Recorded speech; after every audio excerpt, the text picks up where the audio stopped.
우리 기도하시고 수요 성경 공부 시작하겠습니다. 2023년을 시작하는 이 첫 주일에 수요 성경 공부 모임으로 오늘 첫 시간으로 함께 모였습니다. 바쁘고 분주한 가운데서도 이 자리를 잃어버리지 않고 함께 참여하는 저들에게 하나님의 크신 은혜와 은총이 더하게 해주시오나며 저들의 열심과 저들의 부지런함이 또한 우리 어머니께를 지켜내는 힘이와 능력이 되게 하여 주시고 저들의 가정을 이끌어가는 큰 힘이 되도록 함께하여 주시옵소서. 이제 시작하려고 합니다. 이 자리에 주의 성령이 함께하여 주시옵소서. 예수님의 이름으로 기도드렸습니다. 아멘. 우리 찬송가 310장 우리 찬송하겠습니다. 310장입니다.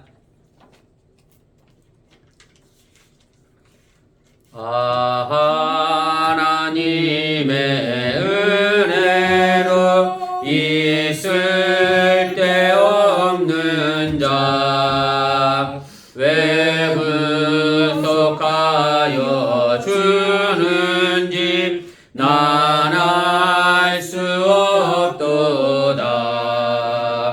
내가 믿고 또 의지함은 내 모든 형편 아시는 주님 늘 보호해 주실 것을 나는 확실히 아네.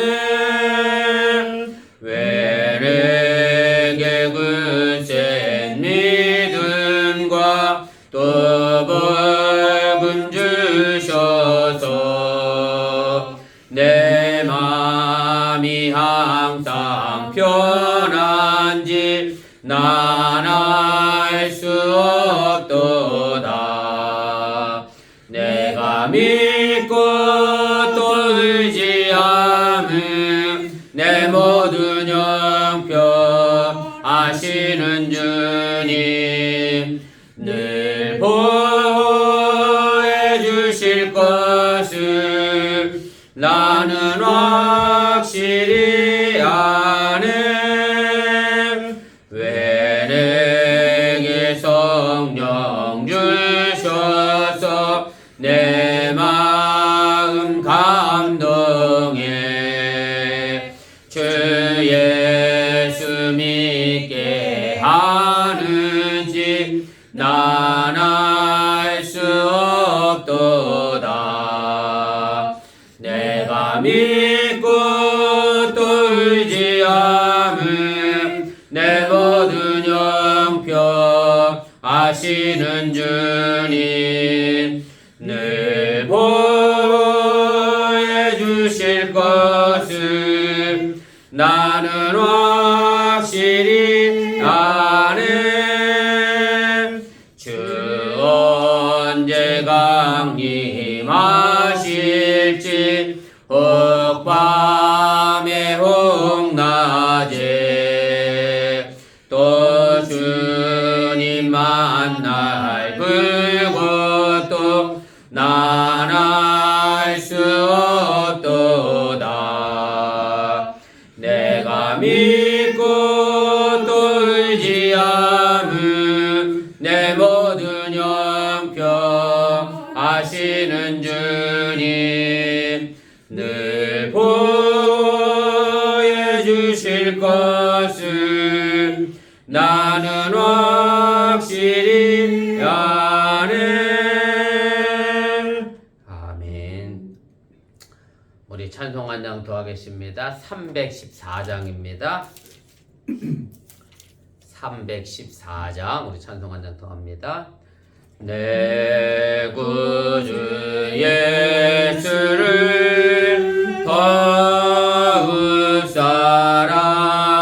더욱사랑 엎드려 비는 말 들으소서. 내 진정 소원이 내 구주 예수를 더욱 사랑 더욱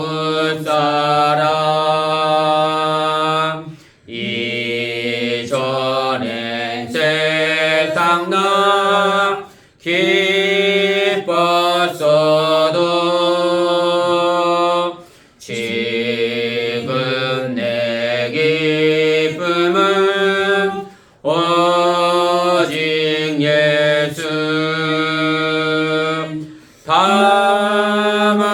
내비는 말 내 구주 예수를 더욱 사랑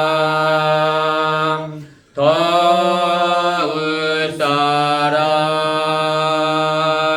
이 세상 떠날 때 찬양하고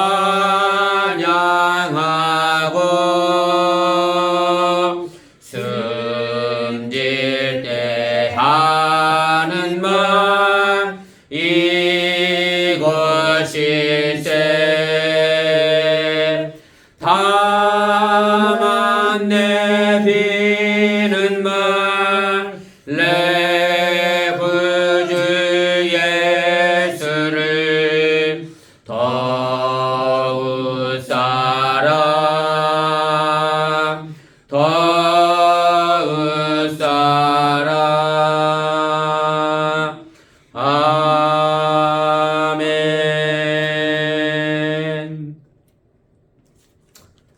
하나님 말씀 봅니다. 로마서 15장입니다. 우리 1절 말씀에서부터 우리 6절까지 말씀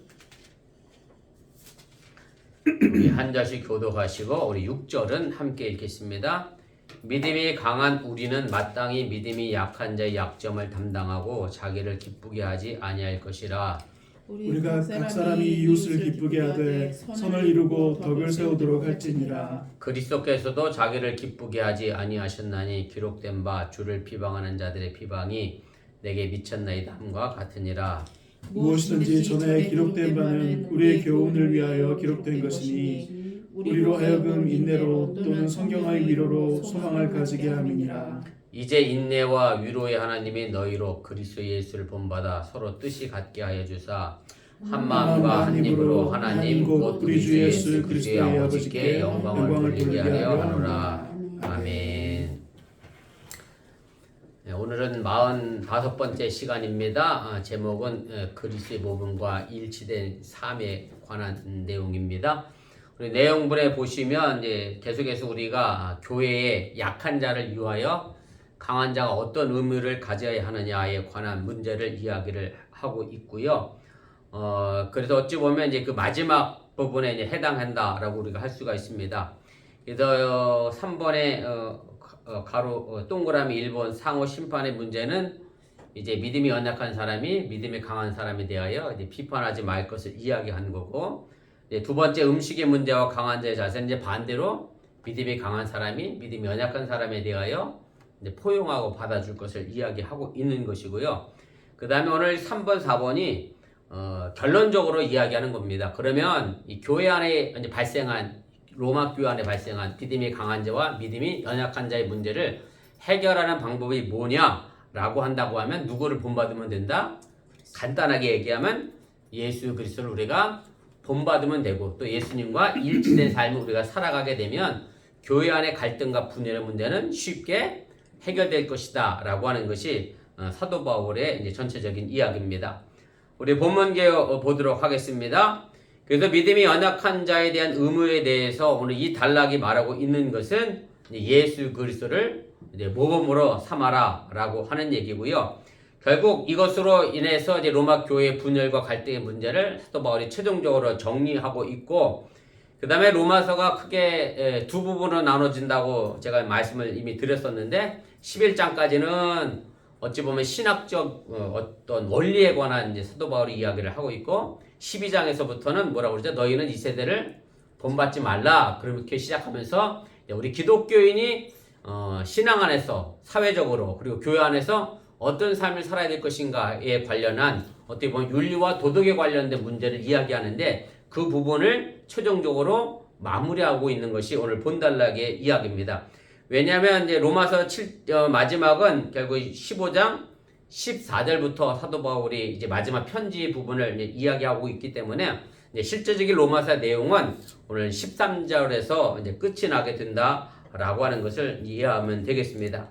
2번입니다. 그래서 예수님은 결국 구원이라고 하는 차원에서도 보면 뭐 이방인과 유대인을 구별하지 않고 차별하지 않고 동등하게 대속제물로 우리에게 내어주심으로 해서 구원자가 대신과 마찬가지로 또 서로를 받아들이고 용납하고 화해함에 있어서도 예수님이 우리에게 있어서 가장 중요한 모범이 된다라고 하는 얘기고, 그래서 우리가 오늘 6절 말씀에 사도 바울이 이야기했던 것처럼 그리스도 안에서 우리가 유대인이든 이방인이든 또 우리 지금 현대의 교회를 생각하면 우리 어번교회 안에서도 내가 뭐 대구에서 왔든 부산에서 왔든 충청도에서 왔든 뭐 경기도에서 왔든 아무 상관없이 한 마음과 한 입으로 누구를 찬양해야 돼요? 하나님께 영광을 돌리고 하나님을 찬양해야 하는 것이 우리 교회 공동체의 운명이라고 하는 것을 사도 바울이 이제 이야기를 하게 됩니다. 그래서 오늘 15장 1절부터 13절까지는 사실은 두 개의 문단이 똑같은 구조로 서로 연결이 되어 있습니다. 그래서 1절부터 6절까지 말씀하고 그 다음에 7절부터 13절까지 두 단락이 그 형식과 내용에 있어서 이제 서로 닮은 꼴을 이제 취하게 되는데 4번입니다. 그래서 먼저 15장 1절 2절에 보면 이제 강한 자로 하여금 힘없는 연약한 사람들, 믿음이 연약한 사람들을 너그럽게 받아들이다 라고 하는 것을 이야기를 하고 권면을 하게 되고, 그리고 예수님이 자기 자신을 기쁘게 하지 않게 살아가셨던 것처럼 우리 기독교인들도 나 자신의 기쁨만을 위한 게 아니라 이웃을 위한 기쁨을 우리가 살아가야 한다라고 하는 것을 이야기를 하게 됩니다. 그리고 15장 7절에서도 사도 바울이 이 같은 논리로 서로 용납할 것을 명령을 하게 됩니다. 5번입니다. 그 다음에 15장 3절 앞부분에 보면 이기적인 기쁨에 빠지지 않는 우리 기독교의 표본으로 예수님을 예로 들어서 이야기하고 있고, 그 다음에 15장 7절에서부터 9절까지 말씀에도 보면 예수 그리스도는 하나님의 영광을 위해서 모두를 용서하시는 자의 모델로 등장을 하게 됩니다. 그 다음에 마지막 양단락 끝도 똑같이 기도의 형식으로 이제 끝이 납니다. 오늘 15장 5절 6절도 기도의 형식이고, 그 다음에 15장 12절 13절도 이제 기도의 형식으로 끝이 나면서 결국 로마 교인들의 모두가 기쁨과 평강으로 충만하기를 사도 바울이 이제 간구하며 기도함으로 사도 바울이 로마서에서 하고 싶었던 모든 이야기를 정리를 하게 됩니다. 자, 우리 본문 주석 보도록 하겠습니다. 교회 안에서 소위 강한 자는 보다 큰 책임을 갖고 있는데요. 어떻게 행동해야 하겠습니까? 오늘 1절, 2절 말씀인데 제가 오늘 1절, 2절 말씀 다시 읽겠습니다. 믿음이 강한 우리는 마땅히 믿음이 약한 자의 약점을 담당하고 자기를 기쁘게 하지 아니할 것이라. 우리 각 사람이 이웃을 기쁘게 하되 선을 이루고 덕을 세우도록 할지니라. 이렇게 말씀합니다.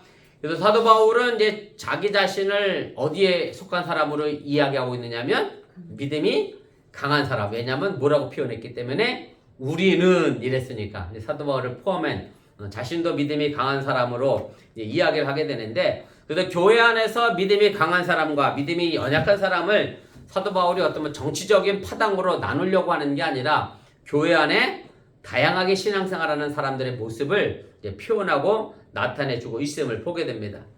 가로 2번입니다. 그래서 강한 자는 어떤 사람이냐? 이미 말씀드렸던 것처럼 힘센 자, 능력 있는 사람을 이야기하는 거고, 물론 신체적이나 물리적 힘을 가지고 있는 사람을 의미하는 게 아니라 하나님의 믿음 안에서 또 예수 그리스도의 믿음 안에서 그 구원에 관하여 확실한 어떤 믿음과 신학적 지식을 가지고 정말로 흔들리지 아니하는 반석에 서 있는 사람과 같은 사람을 이제 믿음이 강한 사람이다. 사도 바울이 이야기를 하게 되고요. 그래서 이미 제가 말씀드렸던 것처럼 대부분의 어떤 사람들이냐면 율법과 상관없이 살아왔던, 자유롭게 살아왔던 이방인 기독교인들이 여기에 이제 포함이 되고, 그리고 유대교인으로서 기독교인 된 사람 가운데서도 좀 쉽게 말하면 좀 깨어있어 이해가 빠른 사람들, 뭐랄까요, 좀 더 믿음으로 성숙한 사람들이 일부분이 이제 포함되어 있다라고 생각할 수 있습니다. 3번입니다. 약한 자는 말씀드렸던 것처럼 여전히 음식이나 날짜나 절기 문제 때문에 혹은 또 율법의 규정 때문에 매여 있는 유대인 기독교인들을 가리키는 거고, 또 거기에 동조하는 이방인 동조자들을 이야기하는 거고, 다시 말씀드리면 믿음이 한마디로 말해서 확실하지 않고 자식이 믿음의 체험이 없고 또 신학적으로도 지식으로도 연약하고 약한 사람들을 이야기하는 거고, 근데 사도 바울이 이런 부분을 이야기하면서 또 하나 생각한 것은 뭐냐면 로마 교회 안에 그래도 감사하게 믿음이 연약한 사람보다 누가 더 많았어요? 믿음이 강한 사람들이 더 많았기 때문에 숫자적으로도 믿음이 연약한 사람들이 열세에 있는 것을 이제 의식해서 이런 말을 이제 사용하게 됩니다. 자, 그럼 4번입니다. 믿음이 강한 사람들은 뭘 해야 하느냐면 믿음이 연약한 사람들, 믿음이 강하지 못한 사람들의 약점을 어떻게 해야 돼요? 함께 부담해 지고 함께 걸어가야 한다라고 하는 얘기입니다. 뭐 기독교인이 마땅히 감당해야 될 의무라고 하는 얘기고, 우리 조장로님도 군대 가서 행군해 보셔서 알겠지만 행군해서 뒤처지면 앞에 가는 사람이 뭘 해야 되죠? 대신 쳐줘죠. 대신 져줘야죠. 그렇죠. 군장이라도 아니면 더 가벼운 뭐 총이라도 하다못해 이 철모도 얼마나 무거운지 몰라요. 철모라도 뭐라도 하나 대신 져 가야 그 군 행군에서 뒤처진 병사를 이끌어 올려갈 수 있는 것처럼, 마찬가지로 우리 믿음이 강한 사람이 믿음이 연약한 사람들을 그렇게 함께 이끌어가야 될 책임이 주어지고 있다라고 하는 얘기입니다. 네, 5번입니다. 일반적으로 세상에서 강한 사람들은 누구만을 위해서 살지요? 자기 자신만을 위해서, 스스로의 기쁜 일을 위하여 살아가게 되지만, 우리 기독교인들 안에서 믿음이 강한 사람은 나를 기쁘게 하는 게 아니라 누구를 기쁘게 하기 위하여 아가페의 사랑의 방식을 가지고 이웃을 기쁘게 하는 일을 추구해야 한다라고 하는 얘기고, 그래서 다른 사람의 구원에 우리 믿음이 강한 사람이 큰 도움을 주고 교회가 성장하도록 함께 뭐랄까요,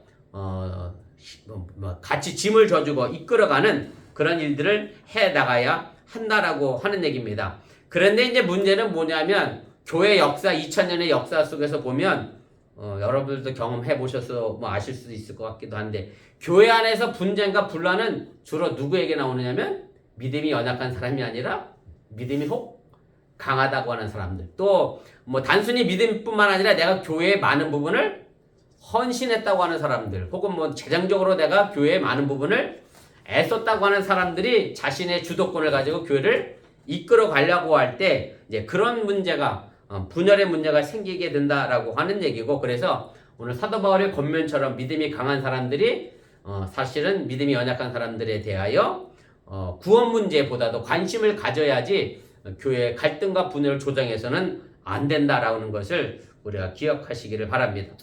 6번입니다. 자기 기쁨을 추구하는 것은 결국 어디에 기초한 거냐면, 뭐 사랑의 한 분야긴 합니다만 제가 뭐 굳이 설명하지 않아도 이 말의 의미를 잘 알고 계시겠죠. 에로스적 충동에 기인한 것이고, 그리고 우리 기독교인들이 추구해야 될 사랑의 모습은 어디에 있어야지요?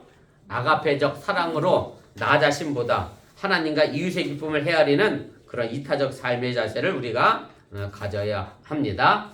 3페이지입니다. 3페이지 제일 꼭대기로 올라가도록 하겠습니다. 그래서 7번입니다. 그래서 이웃사랑의 계명은 결국 사실은 이스라엘 민족에게서 이웃사랑은 누구를 이야기하는 거냐면 자기 동족들만, 민족들만을 의미하는 그런 용어였습니다만은, 그러나 사도 바울은 여기서 교회 안의 공동체만을 의미하는 게 아니라 교회 밖에 있는 사람들에게도 이웃사랑의 계명을 확대시키고 있다라고 하는 것을 여러분들이 기억하시길 바랍니다.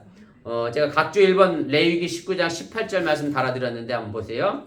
원수를 갚지 말며 동포를 원망하지 말며 내 이웃 사랑하기를 내 자신과 같이 사랑하라. 나는 여호와니라. 이게 누구에게 해당되는 거냐면 이스라엘 민족 안에서 해당되는 거고, 이방인들은 해당되지 않는다라고 하는 얘기고, 그래서 우리가 지금 이 시대에 교회 사랑의 문제, 이웃 사랑의 문제는 교회 안에서만의 사랑의 문제가 아니라 교회 밖에서까지도 그 사랑을 넓게 봐야 한다라고 하는 얘기입니다.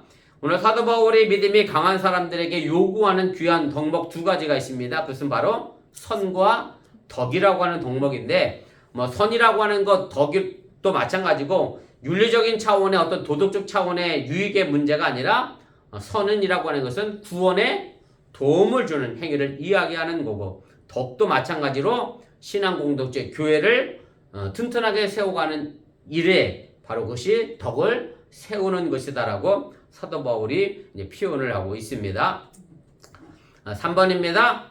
바울은 자신의 권면을 뒷받침하기 위하여 어떤 사실을 제시하고 있습니까? 오늘 3절 4절 말씀의 내용인데 함께 보시기 바랍니다. 그리스도께서 자기를 기쁘게 하지 아니하셨나니 기록된 바 기록된 바가 들어가 있는 얘기는 전부 구약 성경을 인용했다는 그런 의미입니다. 주를 비방하는 자들의 비방이 내게 미쳤나이다함과 같으니라. 무엇이든지 전에 기록된 바는, 전에 기록된 것도 그럼 뭐겠어요?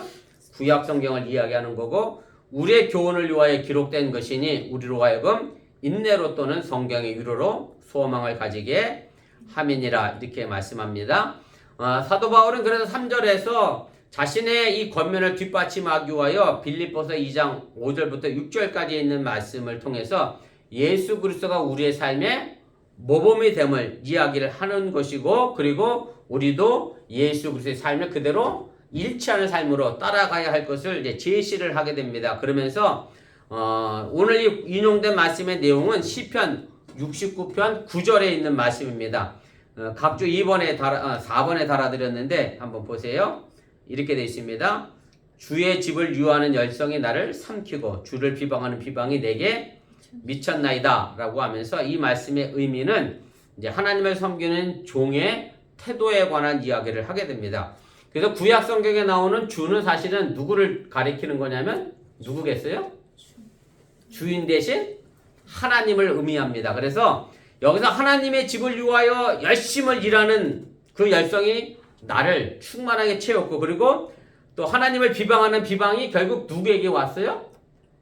내게 왔다는 거죠. 하나님을 욕하는 것이 사실 하나님을 욕하는 게 아니라 신앙 안에 있는 우리에게 그 영향을 그대로 우리가 받을 수밖에 없다. 그것이 하나님의 참된 종의 모습이라고 하는 것을 이제 이야기를 하게 되는 거고, 그래서 하나님을 비방하는 이 적대자들은 물론 사도 바울 입장에서 보면 같은 유대 민족일 수도 있고 이방인일 수도 있고, 어쨌든 그런 비방 속에서 그 비방을 전부 자신이 그대로 들었고 감당했다는 것에 관하여 사도 바울이 이제 이야기를 하게 됩니다.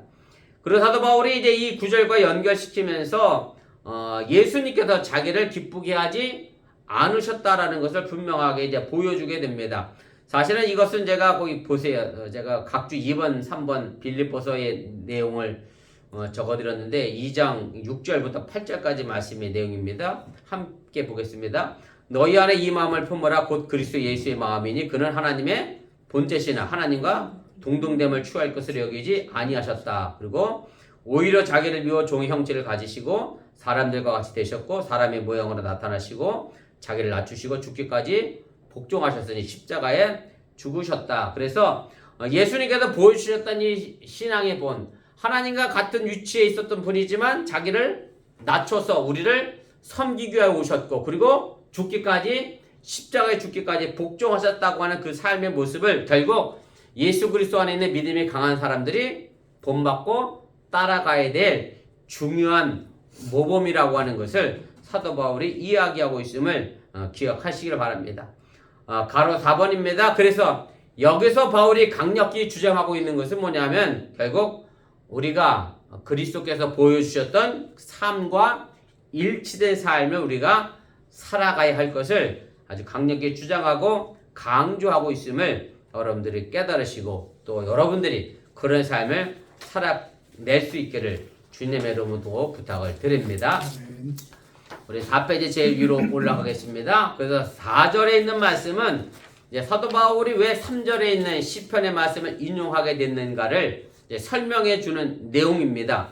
4절 시작이 이렇게 돼 있어요. 무엇이든지 전에 기록된 바는 우리의 교훈을 위하여 기록한 것이니. 그래서 이미 성경에 기록된 말씀들, 구약 성경에 기록된 말씀들은 누구를 위하여 기록한 것이에요? 우리를 뭐하기 위해서? 교훈하기 위해서 이미 기록한 말씀이라고 하는 얘기고, 사도 바울이 여기서 이야기하고 싶었던 것은 뭐냐면 사실 구약 성경은 이미 과거에 기록된 말씀이잖아요. 그러니까 과거니까 나랑 상관없는 먼 데 있는 고전의 책이라는 것을 이야기하는 게 아니라 그 멀리 있던 그 책이 지금 내게 뭘 줘야 돼요? 교훈을 줘야 되는 거예요. 교훈을. 그래야 그 성경이 내게 의미가 있는 거죠. 2000년에 기록된 이 복음서가 2000년 전에 기록된 거와 나랑 살고 있는 현재와 동떨어져 있으면 그 성경은 내게 아무런 능력이 되지 못합니다. 과거에 기록된, 오늘 사도 바울 표현대로 이야기하면 이전에 기록된 그 말씀이 지금도 내게 그대로 영향을 주고 교훈을 미친다라고 하는 현재적 의미로 인용하고 있다라고 하는 얘기고, 사실 이 부분은 이미 앞서 로마서 4장 23절 24절에도 사도 바울이 이 이야기를 했습니다. 제가 각주 5번에 달아드렸는데 보세요. 그에게 의로 여겨졌다 기록된 것은 이제 창세기에 나와 있는 기록된 말씀이죠. 아브라함만 위한 것이 아니고 의로 여기심을 받을 우리도 위함이다. 그래서 창세기에 무슨 말씀이 기록됐냐면 하나님께서 아브라함의 자신을 믿은 걸 가지고 아브라함의 의로 여기셨다라고 얘기했어요. 그래서 그 아브라함이 하나님을 믿은 그 믿음이 아브라함에게는 적용된 게 아니라 지금 하나님을 믿는 우리에게도 그대로 적용되고 현재적으로 의미를 우리에게 부여한다라고 이미 사도 바울은 이야기를 했다라고 하는 얘기입니다. 가로 6번입니다. 바울이 성경을 그래서 현재적 의미로 해석하면서 특별히 강조하고 있는 것은 뭐냐면 소망의 메시지입니다. 오늘 이 4절 말씀에 보면 이렇게 돼 있어요. 제가 그 뒷부분 읽게요. 교훈을 위하여 기록된 것이니 이렇게 놓고 우리로 하여금 인내로 또는 성경의 위로로 뭘 가지게 하기 위함이다? 소망을 가지게 하기 위함이다. 왜 하나님의 말씀을 현재적 의미로 해석해야 하는 거냐면 그것이 우리에게 뭐가 되기 때문에 소망이 되기 때문이다 라고 하는 얘기고, 우리 기독교인의 삶의 좌표를 결국 어디에 두어야 되느냐면 성경에 주는 말씀에 소망을 두는 것이 우리 기독교인의 삶의 좌표가 되어져야 한다라고 하는 얘기입니다. 왜냐하면 사실은 우리들의 미래가 뭐하기 때문에 예측할 수 없는 뭐랄까요? 정해지지 않는 미래이기 때문에 그렇습니다. 내가 예측한 대로 내 미래가 그대로 움직인다라고 하면 굳이 내가 성경에 소망들 이유가 없잖아요. 여기에 보면 그래요. 제가 썼습니다. 보세요. 인간의 역사를 통해 장담해온 진보나 향상이나 발전이나 보다 나은 삶의 미래가 결국 우리가 뭐인 거예요? 확실한 게 아니라 전부 불투명하지요. 확실하지 않습니다. 그래서 우리에게 가장 확실한 것은 뭐냐면 이미 하나님이 말씀을 주신 이 성경이 우리 기독교인들에게 가장 중요한 소망이고 그 말씀대로 우리들의 삶이 그대로 나타나고 이루어지기 때문에 세상의 발전에 대한 소망이 아니라 하나님의 말씀에 대한 소망을 둬야 한다라고 하는 것을 사도 바울이 이야기를 하게 됩니다. 그러면서 이 소망을 이루기 위하여는 결국 뭐가 필요하죠? 우리에게 인내가 필요하다라고 하는 얘기고, 왜냐하면 어떤 말씀은 지금 내 상황과 전혀 상관이 없기도 하고 그리고 내 상황과 전혀 어울리지도 않는 말씀이 분명 있습니다. 그럼에도 불구하고 그 말씀은 오랜 시간 동안 인내를 두고 우리가 따라가다 보면 어떻게 돼요? 그것이 우리들의 삶의 현실에 나타나게 된다. 그래서 히브리서 11장에 있는 말씀의 내용처럼 믿음은 바라는 것들의 실상이요 보지 못하는 것들의 증거가 된다라고 하는 얘기고, 그래서 고난의 상향을 견뎌낼 때 성경의 말씀은 바로 우리에게 위로가 되고 격려가 된다라고 하는 사실을 여러분들이 깨달으시기를 바랍니다. 4번입니다. 이제 마지막 5절 6절인데 기도의 형식, 기도문으로 끝마쳤다라고 제가 말씀을 드렸죠. 그래서 5절은 바울의 관심사가 표현되어 있고 6절은 바울이 소망하는 것의 결과가 나타나게 되는데 각각 그것이 무엇이냐라고 하는 문제입니다. 제가 5절 6절 다시 읽겠습니다. 함께 보세요. 이제 인내와 위로의 하나님이 너희로 그리스도 예수를 본받아 서로 뜻이 같게 하여 주사 한 마음과 한 입으로 하나님 곧 우리 주 예수 그리스도의 아버지께 영광을 돌리게 하려 하노라. 아멘. 사도 바울이 로마 교회에 바라고 있는 최대의 관심사는 뭐냐면 서로 뜻을 같이 하라. 이것이 결국 사도 바울이 앞서서 얘기했던 모습 그대로 계속해서 강조하고 있는 그런 내용입니다. 로마서 12장 16절 18절 말씀에도 이미 기록된 얘기인데 각주 6번입니다. 한번 보세요. 서로 마음을 같이 하며 높은 데 마음을 두지 말고 도리어 낮은 데 처하며 스스로 지혜 있는 체 하지 말라. 아무에게도 악을 악으로 갚지 말고 모든 사람 앞에서 선한 일을 도모하라. 할 수 있거든 너희로서는 모든 사람과 더불어 화목하라. 그래서 결국 로마 교회가 믿음이 약한 사람, 믿음이 강한 사람, 이방인 기독교인, 유대인 기독교인, 뭐 다른 데서 이사 온 사람, 많은 사람이 섞여 있었는데 결국 그것을 해결하는 방법은 뭐예요? 모두 마음을 같이 하는 것이다 라고 하는 것에 있다라고 하는 얘기입니다. 2번입니다. 이제 그 부분을 이제 이야기한 거예요. 민족으로 다르든 종교가 다르든 문화가 다르든 그 모든 차이를 넘어서서 교회에 속한 모든 기독교인들은 서로를 사랑하고 하나의 교회를 이루는데 공동 목표를 두어야 하는 거고, 바로 이 목표의 근거로 우리가 누구를 본받으면 돼요? 그리스도를 본받으면 우리는 그리스도의 마음으로 하나 될 수 있음을 이제 이야기를 하게 됩니다.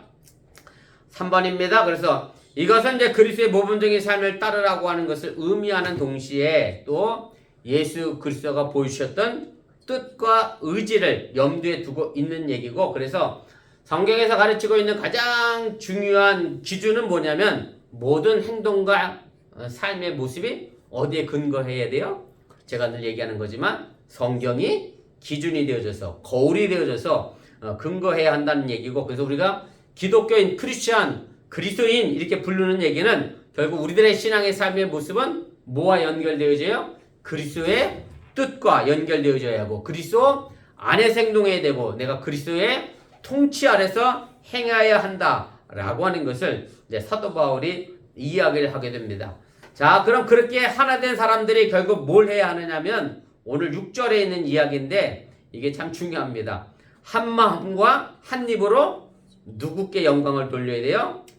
하나님 아버지께 영광을 돌려야 한다라고 하는 얘기입니다. 그래서 하나됨이 정말로 진정하게 보여줄 수 있는 가장 중요한 지표는 뭐냐면 예배의 시간 속에서 이루어지는 일이라고 하는 얘기고, 우리가 한 마음 한 목소리로 찬양함으로 그것이 표현되어지고 증거되어져야 한다라고 하는 얘기고, 신앙 고백에 있어서도 마찬가지고 또 예배의 모임에 있어서도 마찬가지고 마음과 입술이 같이 움직여져야 그것이 정말로 중요하다라고 하는 얘기입니다. 그래서 참 이게 어려운 말씀인데요. 제가 4번 가로 4번 제일 끝에와 5페이지 제일 위에 말씀에 쓴 내용이 이거예요.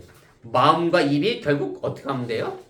따로 놀지 않고 공조를 취하는데 우리 기독교 신앙에 가장 중요한 특징이 있다라고 하는 얘기고, 내가 사랑의 찬양을 부르는데 저 앞에 왼수 같은 사람이 앉아 있어도 그런 마음이 나눠지면 안 되잖아요. 정말 그 사람을 사랑해야 한다라고 하는 얘기고, 그래서 마음과 입술이 같이 움직여야 되고 결국 그렇게 되면 행동도 같이 통일되어져야 한다라고 하는 얘기입니다. 5페이지 제일 위로 가겠습니다. 5번입니다. 사실 예배 때 찬양이 이런 의미로 형제 사이에 하나됨과 친교를 이루지 못한다라고 하면 그 공동체는 더 이상 진정한 의미의 교회라 말하기가 어렵다라는 것을 꼭 기억하시고, 우리가 마음과 입술이 또 행동이 함께 움직여져야 한다라고 하는 얘기고요. 그 다음에 6번입니다. 그럼 예배의 본질적인 목적은 뭐냐? 제가 늘 이야기하는 거지만 예배 드리고 내가 하나님께 복받기 위해 오는 게 아니라 예배를 통해서 하나님께 영광을 돌리기 위해서, 하나님을 높여드리기 위해서 우리가 예배에 참여하는 거고, 하나님이 내게 이미 베풀으신 은혜가 많기 때문에 그래서 감사한 마음으로 우리가 예배에 참여한다라고 하는 얘기입니다. 그래서 영광을 돌린다라고 하는 말의 의미는 예배의 주인공이 되는 하나님의 영광을 높이는데 우리 예배자가 참여하는 것을 이야기하는 거고, 이것은 예배 순서마다 사실 다 해야 될 일들입니다. 찬양도 마찬가지고 예배 순서 속에 있는 기도도 마찬가지고 신앙 고백도 마찬가지고 교동문도 감사도 봉헌도 다 이런 방식을 통해서 누구를 높이는 거예요? 결국 하나님을 높여드리는 것임을, 그것이 예배의 진정한 의미임을 여러분들이 깨달으시기를 바랍니다. 자, 제가 아까 구약성경의 주가 하나님을 가르친다라고 얘기를 했는데 이제 그 말씀의 결론을 제가 정리하도록 하겠습니다. 예수 그리스도는 그리스도인의 뭐가 되시는 거죠? 예수님은 주가 되신데 하나님은 동시에 우리의 주인이면서 또 누구의 아버지예요? 예수 그리스도의 아버지로서 또 예수님의 주가 되십니다. 그래서 오늘 마지막 6절에 이렇게 돼 있어요. 하나님 곧 우리 주 예수 그리스도의 아버지께. 그래서 성경에서 사도 바울이 말하고 있는 하나님의 정체는 뭐냐라고 얘기한다라고 하면 바로 예수 그리스도의 아버지라는데 초점이 맞춰져 있고 결국 예수님의 삶은 어땠어요? 아까 빌립보서에 나와 있는 것처럼 우리처럼 낮아지셔서 우리를 위하여 십자가에서 죽으신 삶의 모습으로 우리에게 보여주셨던 그 예수님의 아버지로서의 하나님이 바로 우리가 예비하는 하나님이라고 하는 것을 여러분들이 기억하시길 바랍니다. 이제 2023년도에 우리 어번교회가 말 그대로 믿음이 강한 자든 연약한 자든 뭐 대구에서 왔든 부산에서 왔든 경기도에서 왔든 다 하나 되어지고 통합되어지고 한 마음 한 입으로 함께 하나님을 높이고 찬양하는 귀한 한 해가 될 수 있기를 주님의 이름으로 간절히 또 축원을 드립니다.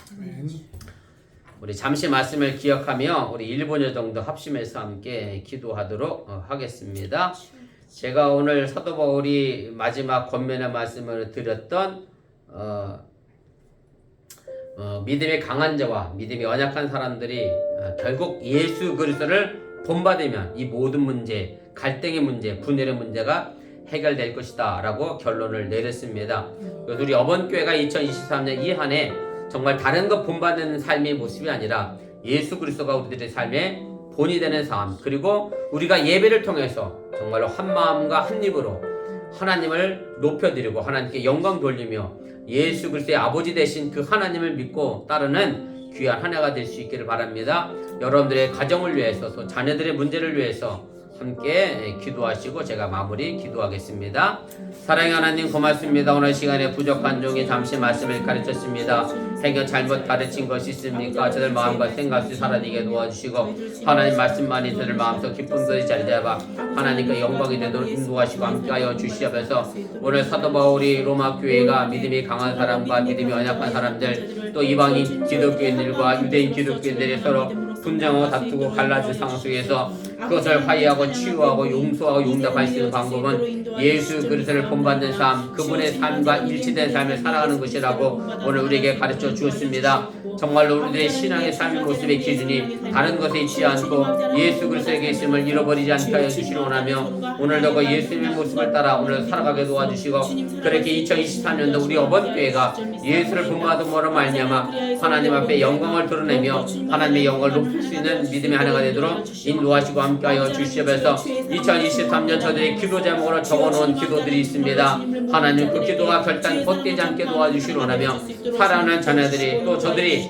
새롭게 변화되어지고 또 새로운 마음을 가짐으로 말미암아 2024년이 정말 새해가 되어지게 도와주시고 우리 자녀들을 향하여 꿈꾸고 계획하는 이 모든 것들이 그저 하나님 꿈으로 끝나지 않게 도와주시기 원하며 아름다운 비전으로 내 삶에 성취되어지게 하여 주시고 사랑하는 자녀들의 앞날 속에 나타나도록 인도하시고 함께하여 주시기를 원합니다. 저들이 기도하는 그 기도 제목을 통하여 정말로 저들의 가정이 천국의 가정이 되기를 도와주시고 기쁨이 넘치는 아름다운 능력의 가정이 될 수 있도록 인도하시고 함께하여 주시옵소서. 이 일들이 온전히 주님과 함께 나타나도록 역사하여 주시옵소서. 믿습니다. 사랑의 하나님 고맙습니다. 오늘 2023년 첫 번째 수요 성경 공부를 시작했습니다.